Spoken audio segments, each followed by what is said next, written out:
It's time to become the person of your dreams in 2025. And today's just going to be a casual, very chill conversation with you and me.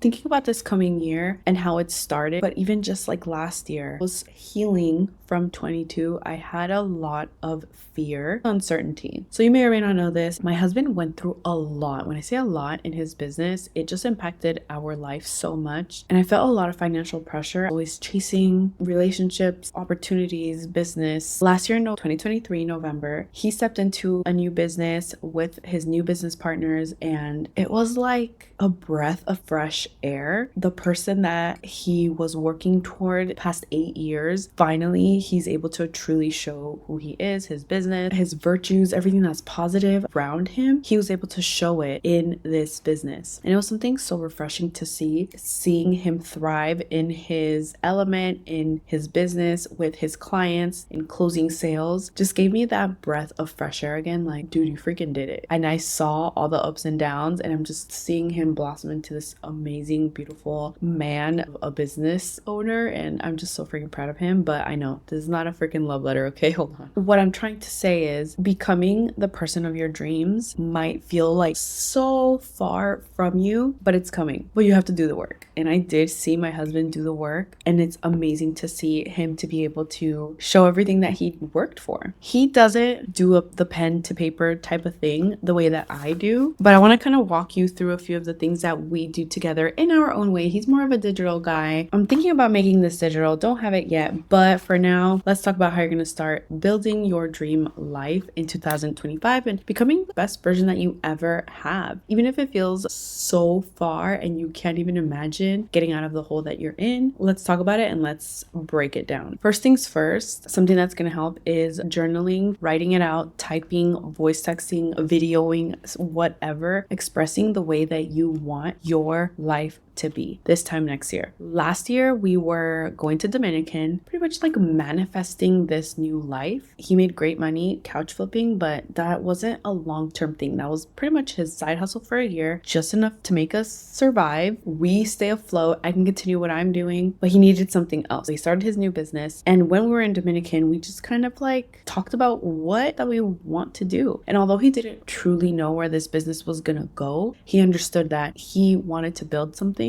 And that's what you're going to do. Start brainstorming. Do you want to build a team? Do you want to build your own thing? Do you want to partner up with other people to do this? What does your future look like? Write it out. Write out anything that comes to your mind. Like maybe it's a product, maybe it's your channel, maybe it's a completely new business. Here it says put a timer for 10 minutes. Do that, but I would come back to this. Maybe do it for like a whole week and write things out that come up over and over again. Write that out. Once you do that, you're going to take inventory of what you have right now. There's two ways that you can do it. You can literally just do like a graph or the wheel of life. The wheel of life is a little more visual, but what you're doing is taking a look at the different aspects of your life and what you need to get better at and what you're doing okay. Like you're a nice little A plus, B minus. Not that you're going to just neglect that, but you're going to figure out where can I allocate more or am I going to get better at? So let me explain what I'm talking about. For example, are you doing well, need improvement on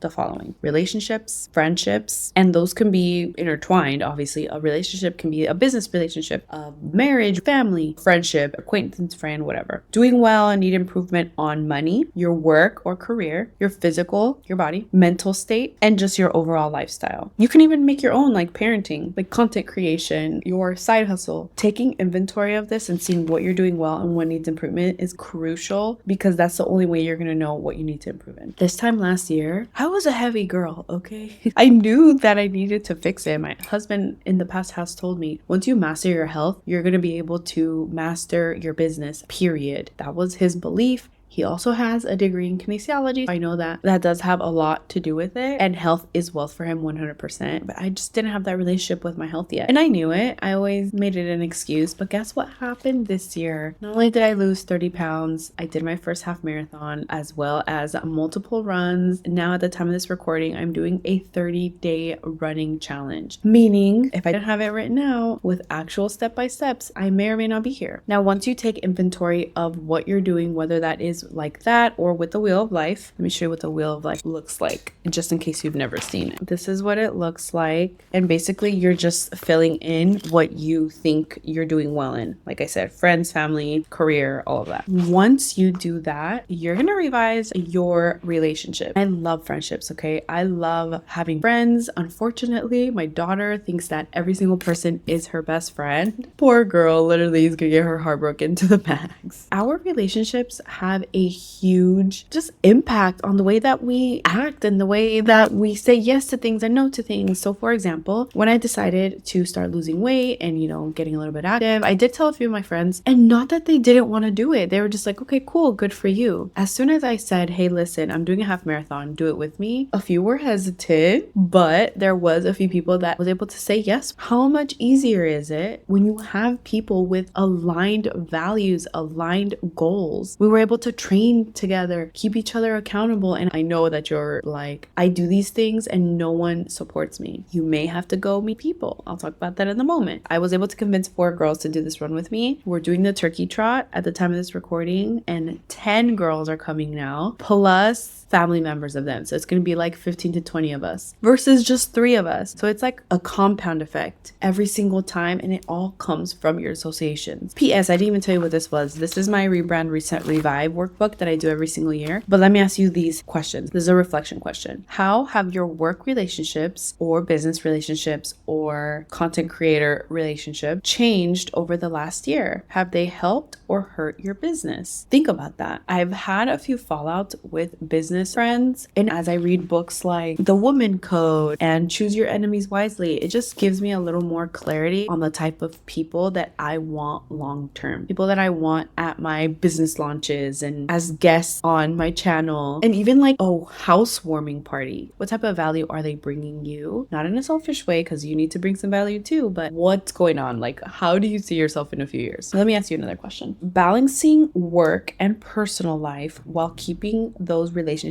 afloat can be tough. Okay, we can all agree to that. What's your secret recipe for success? What are your non-negotiables in your relationships? Why do you want to do that? Well, because it's important to say it. Another thing that I've noticed about relationships, sometimes if you don't set your expectations on maybe like the season of life you're in, perhaps you have different goals, you need to set these expectations, but you also need to know the expectations, right? In my case, my business relationships, they were very non-existent, no boundaries. So they can call me at any time, say whatever, do whatever, no matter what, I will answer my phone. That burnt me out. I lost my passion for the business. I lost a lot of relationships when I started putting the boundaries because they were never there. And it was just different. I don't do that anymore. If you don't want to work, that's okay. No hard feelings. I'm not going to put that same effort. Like, I'm going to give you 100% of me, but I'm not giving you 500%, if that makes any sense. I'm going to skip a few pages, and the next things that you are going to do is picking your words. And this has to do with aligning your values to who you want to be, truly are, and want to continue to develop yourself in. So let me give you an example, okay? I know that you know your values. You don't steal, you don't cheat, you know your values. I'm talking about words that you can live by, and you're not married to these words. You can change them at any time, but I'm talking about words that you live by no matter what. I had to revise them this year, and I'm finally content with the ones that I chose.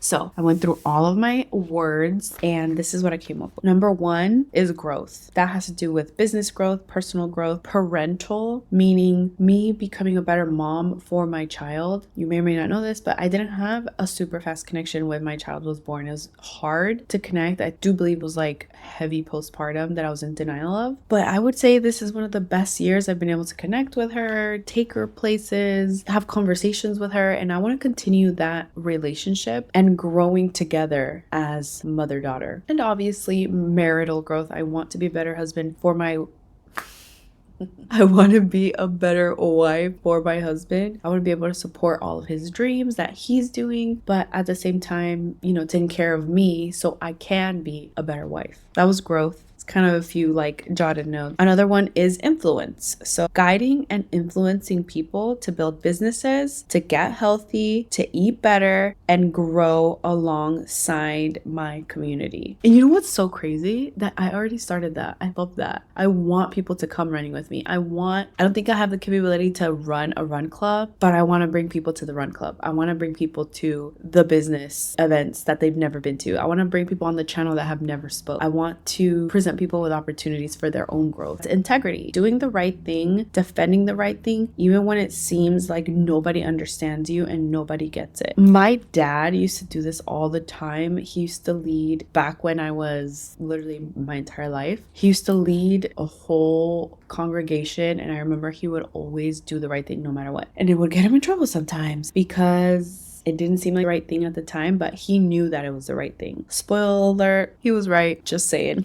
Shout out to my dad. Living by these values, no matter what, is going to make you the best version of you, and you will be able to live by them. All your decisions that you will be making are going to go through this. If it does not align with growth, with influence, with integrity, and with compassion, then I'm not doing it. If it does align with freedom, I'm not doing it. And it's easy because this is your map right here. This is what you said you were going to do. So now it's not, if someone asks me something and it messes with my freedom, no, I'm not going to say yes. Even if it's controversial, like there's no confusion. I would say this is one of the most important things to do. If you do want your own copy and like print this own copy, I'll leave the link below. I'm going to skip a page and finish off with revamping your life. And this is where I was telling you about like you need to meet new people. So here are a few questions that you need to ask yourself when really trying to build the best version of you. And that is, what personal development do you want to add? And be honest with yourself. This year, I haven't read as much as I know I have in the past. I think a lot of it has to do with wanting to change it up. I've been doing a lot more videos. Definitely, I cannot run on the treadmill and read. There's absolutely no way. So again, going back to the videos help. And sometimes I just want to unplug. And I've been watching a whole bunch of personal development. So I just want to listen to music. I need to get back into reading. And that's my personal goal for this coming year. My personal development is to slow down, open up a book, and take my time to really think about what I am reading. Another question that I have on here is, what conferences do you want to attend? Honestly, has to be a non-negotiable for you. You need to go and meet new people. And it doesn't matter if you are introverted. My husband invited me to his trip that he's going. And I think the last conference that he went to has to be over 5 years ago. I think like before Malia. And you know what? He's extremely introverted. And I feel like as we get older, we get a little bit more introverted. We want to protect our peace, protect our space, protect our quiet mental space. So although I know that he had somewhat, I don't want to say fear, but a little like, should I do it? Should I do it? And when I'm like, you have to go, like you have to do it. He said yes, we're going to go as a family, but he's going to be going to do his thing. And then we can be catching up with everything that he learns and does and networks and all the things. You need to do the same. You need to look for some people that